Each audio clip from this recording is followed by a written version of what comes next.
Right now, somewhere in your home, there is a trend that has quietly gone out of style, and you are still living with it. Probably more than one. The worst is number one, and it is in your kitchen. It cost you thousands, and it is the only thing here you cannot fix this weekend. The rest? 9 of the 10 you can fix today, with what you already own. Because after enough years around homes, you learn one quiet truth. Trends are built to keep you buying. The women with the warmest homes I have ever walked into never chased them. They kept what they loved and waited, because every trend comes back eventually, wearing a brand new name. So nothing here is in order to go shopping. It is the opposite. Number 10, the light that eats your light. At number 10, look up. If the light hanging over your dining table is a giant woven basket wider than your own shoulders, this one is for you. Here's what happened. That oversized woven pendant went from a rare, expensive designer piece to a fixture in nearly every home in about 2 years. And when something spreads that fast, it stops feeling special. It starts feeling standard. But this one has a second problem, and it's a practical one. That thick weave throws strange, patchy shadows across your table. And worse, it quietly swallows the very light it's supposed to give you. For a room where you gather, cook, and eat, that matters. The fix is simple. Trade it for a more structured shade and a soft texture. Something that holds a clean shape and lets the light come through. Your table will feel warmer and brighter the same evening you change it. This next one is even easier. It costs nothing. Number 9, the blanket ladder that never held a blanket. At number 9, you know the one. It leans in the corner of the living room. It has one blanket on it, maybe two, on a generous day. For years, this was one of the most saved decorating ideas on the internet. And that right there is the problem. When millions of people save the exact same object, that object stops telling anyone anything about you. It just quietly timestamps the room to a certain year. Here's the fix, and it takes about 30 seconds. Fold those blankets and tuck them into a beautiful woven basket. Or simply drape one over the arm of your sofa, the way it falls when someone's just been sitting there. Soft, lived in, effortless. No money, no trip to the store, just a corner of your room quietly brought up to date. At number 8, go and look at your nightstand. If the drawer front has those vertical grooves running from top to bottom, that's called fluting, and it is everywhere. Now, fluting began its life as a genuinely high-end custom detail. A carpenter cut each of those channels by hand. It signaled care, it signaled craft. But within about 3 years, fluting was on flat-pack nightstands, on bathroom vanities, on coffee tables in every big box store in the country. And here is the thing worth understanding, because it's bigger than one trend. A decorative detail exists to whisper that a human being made this by hand. That is its entire job. So the moment you can buy that same detail for $90, mass-produced by the thousands, it stops whispering anything at all. That's not about taste. That's about what the object was ever for. For a look that stays timeless, reach instead for a classic shaker-style profile. Clean, simple, a shape that has quietly survived 200 years. We'll come back to why that matters. Number 7, the plume that outstayed its welcome. At number 7, the tall, dried plume standing in a floor vase by your front door. Pampas grass. For a while, it was the signature of that relaxed boho look. Soft, feathery, a little wild. But it has crossed a line that every trend eventually crosses.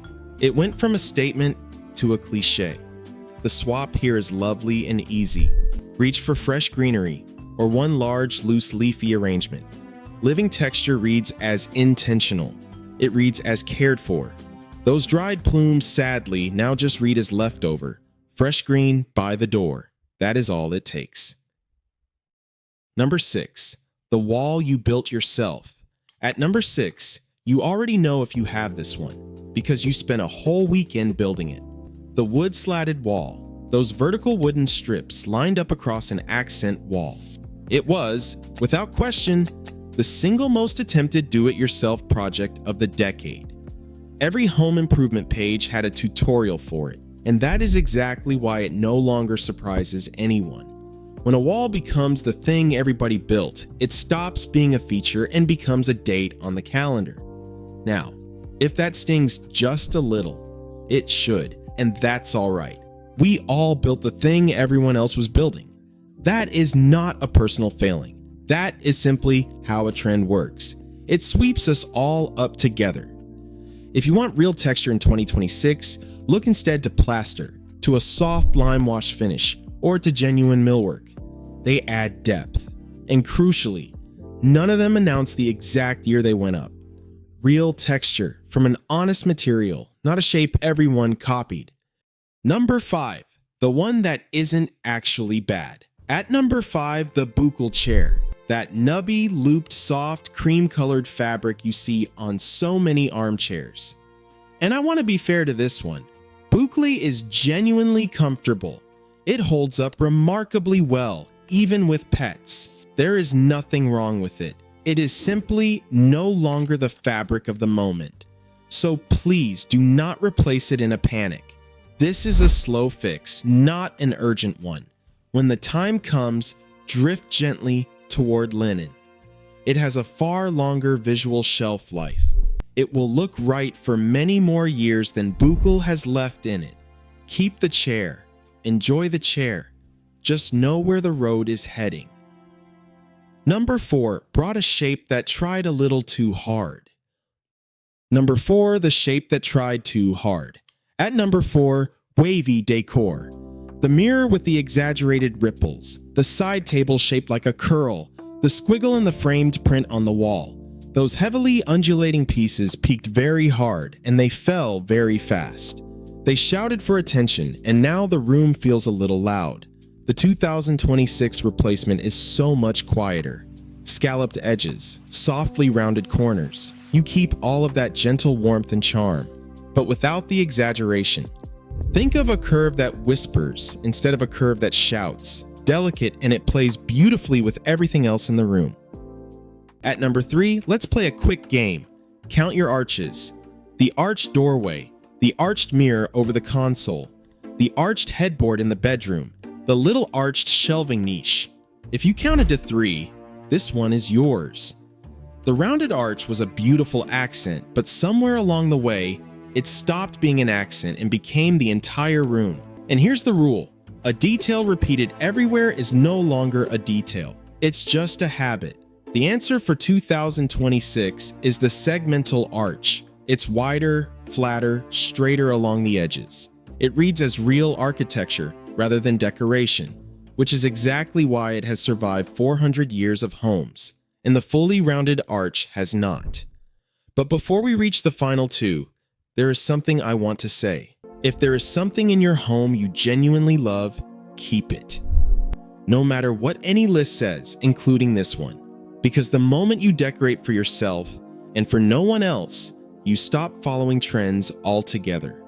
And that is exactly when people start quietly copying you. Number 2, the one everyone thinks is dead. At number 2, the shaker cabinet. And you have probably been told this one is finished. Dated, it is not. And understanding why it isn't is the single most useful thing in this whole video. Think about what shaker cabinetry has outlived. Glossy slab fronts, heavy raised panels, distressed farmhouse finishes, and yes, the fluting from number 8. It has buried all of them. Why? Because shaker isn't a trend, it's a proportion. A simple frame around a flat center panel. That's it. And there is nothing in it to ever grow tired of. Nothing to date. And it's the same quiet story with plain white subway tile, with simple linen, with unlacquered brass that ages softly over the years.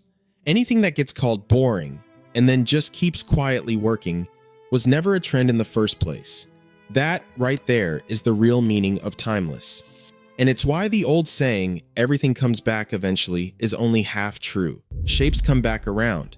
But materials never left. So if your kitchen has shaker cabinets, leave them exactly where they are. You're already ahead.